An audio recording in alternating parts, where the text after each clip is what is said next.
It is Saturday the 28th now. I'm behind a day on uploading. Internet's really spotty, but it is what it is. Gonna find that one. So they don't make these shanks anymore, which is typical. But anyways, welded a washer, and then he was kind of just beefing up so that bolt would go back through. If the bolt wasn't in there, obviously the shank acts all goofy and just trips and acts really strange. So you can see here it's missing a shovel, and then he also, where do I got a point here? Oops, right about at the tip of it. He beefed it up a little bit, just adding a little welding to the bottom of it. A couple of them are pretty worn out and getting close to the bolt hole, so just add a little on there. And yeah, there's still a possibility that there's a seal out between the pumps in here. It's drivable, it runs, it functions. It still just might fill up our transmission, whatever reservoir there. If it does, it's right down behind this shield, 4 bolts, take it out. And then there's a seal, there's a seal between 2 pumps that is not terrible to change out, I guess.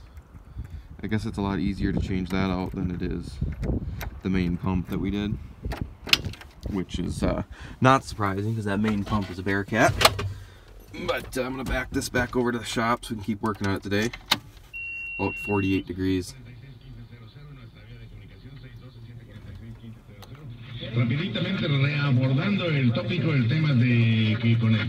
Huh, I took 4 years of Spanish, I couldn't tell you what they were saying.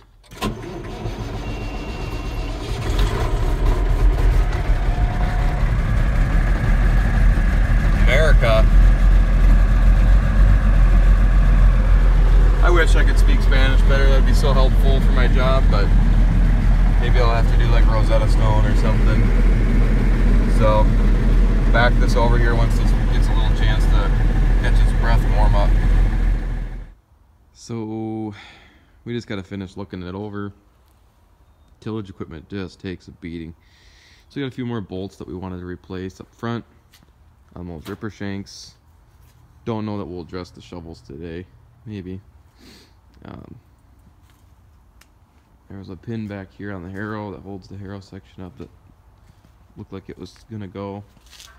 This one here,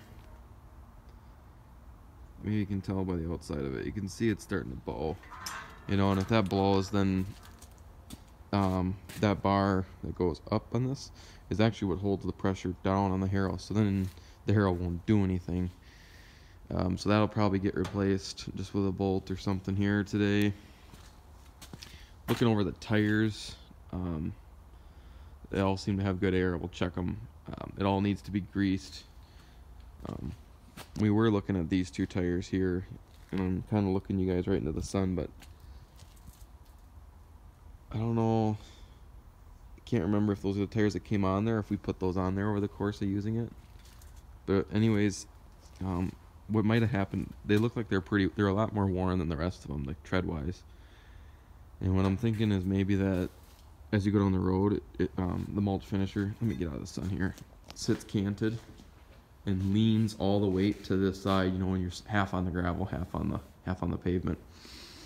So if all the weight's on these 2 tires are leaning this way, you know, you could get abnormal wear, or the tread will come off faster there. So we have to debate if we're gonna run them like that, which they're getting down there, or do we just address it, you know, on a day-by-day basis during the season, or do we just pull them off now and get them switched?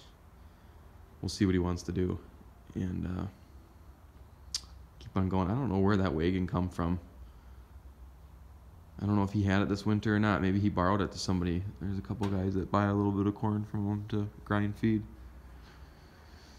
But anyways, probably just a shorter day today, and maybe hook up the rock picker. Well, I made it the outer wing in, and I'm already out of grease. I don't think there was much in there to begin with, but it's taken quite a bit of grease. How's your day going? I guess I gotta crawl out of here and refill my grease skillet.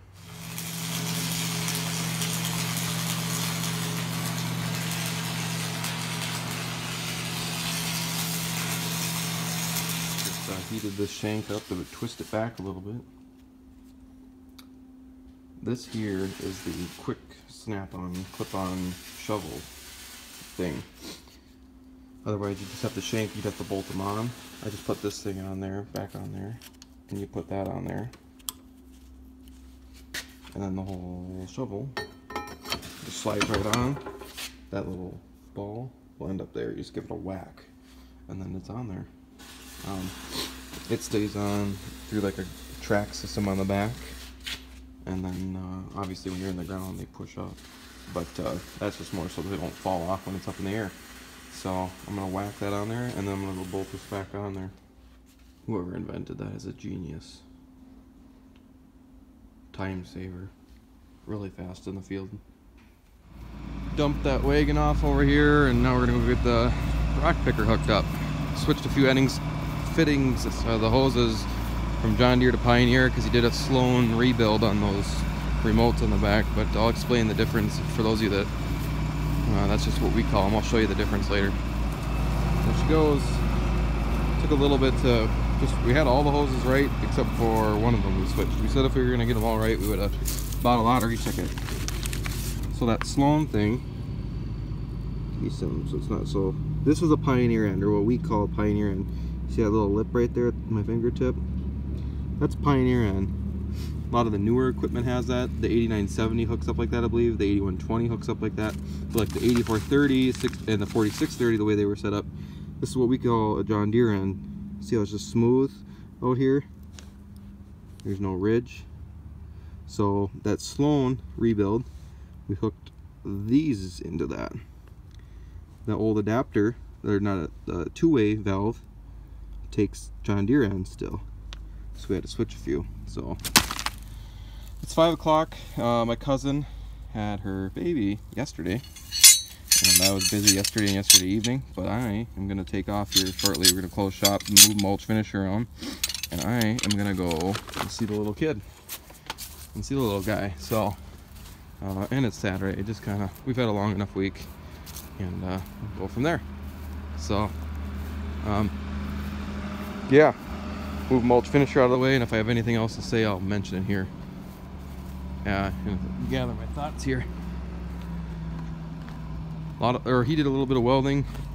I greased the whole mulch finisher, and a couple brackets got welded up, and a couple shovels got put on, and a couple shanks got fixed up. So did pretty darn good for just working the afternoon today. All right, I'll show you one thing. Just thought about it. That two-way valve. In case anybody never seen one of them. So it's a right way, what is it, a right way 250? It's really nice. Back saver, wow.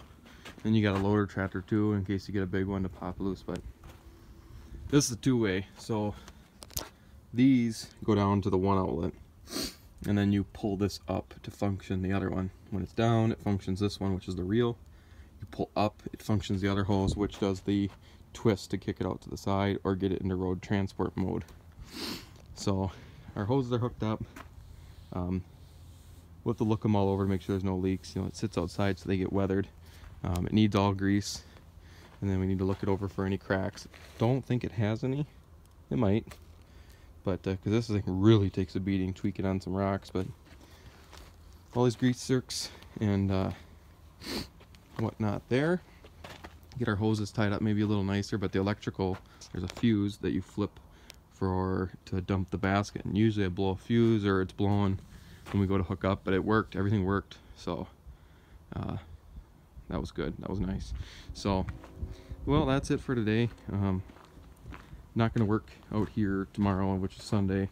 We've had a long week, and we got some stuff to do around home, and then on starting Monday night I work 8 of the next 9 nights. So the videos might slow down. I might come out here for an afternoon here or there to help get a little bit stuff more ready. And talking a half inch or inch of rain, thunderstorms Monday, Tuesday, Wednesday. chances. So we'll see if that actually happens. That'll slow us down too. If it doesn't rain, you could easily see people around here in the field, you know, come middle next week, late next week. But I'm still thinking, I talked to my cousin's husband, and he's an agronomist, and we were just talking about seed shock, and if it rains and it gets cold at night, that first drink of rain, that's no bueno. So it might be rushing it still. It could be still a week or two out, so I don't know. We're just going to keep at getting things ready. So thanks for watching, everybody. Have a good night, be safe, and we'll check you later.